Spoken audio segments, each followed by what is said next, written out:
परीक्षित ने राज्यभार संभाला हस्तिनापुर का, तो एक दिन राजऋषि परीक्षित अपने हस्तिनापुर की सीमा में दिग्विजय करते हुए भ्रमण कर रहे थे। तो परीक्षित की दृष्टि एक गौ पर और एक बैल पर पड़ी। गौ माता की आंखों से प्रबल आंसुओं की धारा बह रही है और बैल के 3 चरण टूटे हुए हैं और एक काले रंग का व्यक्ति उन दोनों पर प्रहार कर रहा है, डंडे से मार रहा है गौ रूपी पृथ्वी को और बैल रूपी धर्म को।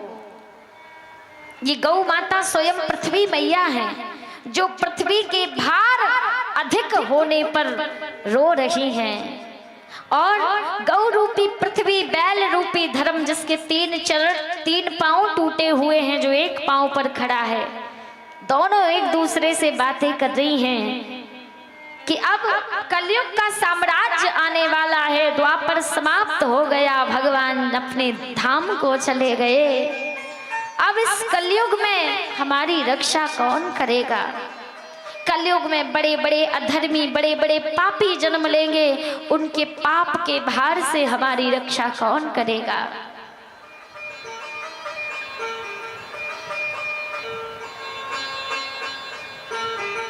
एक काले रंग का व्यक्ति जो गौ रूपी पृथ्वी को और बैल रूपी धर्म को पीट रहा था, ये व्यक्ति और कोई नहीं बल्कि कलयुग था। कौन था?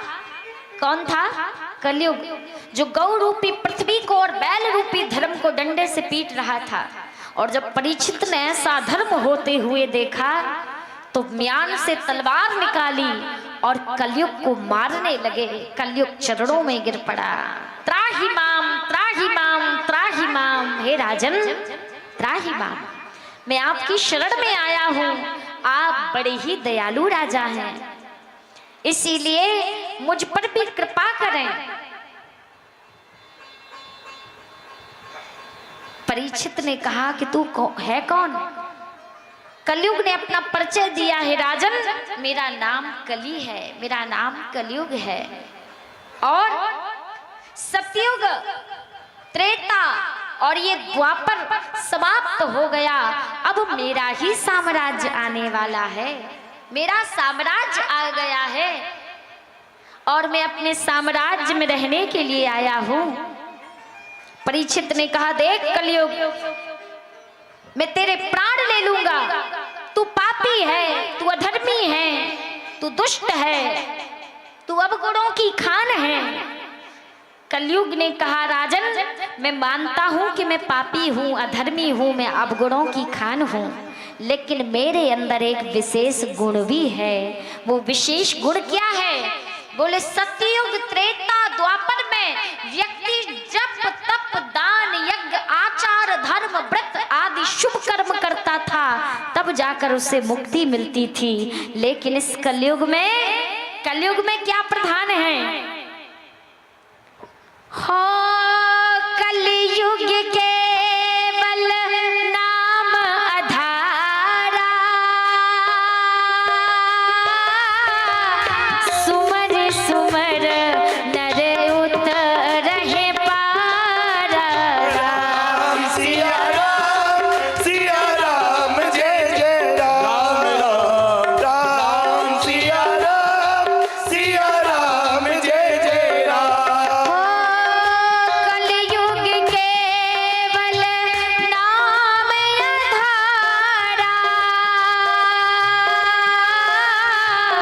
सुमर सुमर नर उतरहि पारा। राम सिया राम जय जय राम, राम सिया राम जय जय राम। सिया राम जय जय राम। सिया राम जय जय राम। कलयुग में क्या प्रधान है माताओं? सतयुग में आपको तप करने की जरूरत थी, तब आपकी मुक्ति होती थी, और त्रेता में आपको जप करने की जरूरत थी और द्वापर में व्रत करने की जरूरत थी, लेकिन कलयुग केवल नाम आधारा। कलयुग में केवल नाम मात्र से ही जीव का कल्याण हो जाता है, लेकिन किसी के पास इतना समय नहीं कि भगवान का नाम ले सके।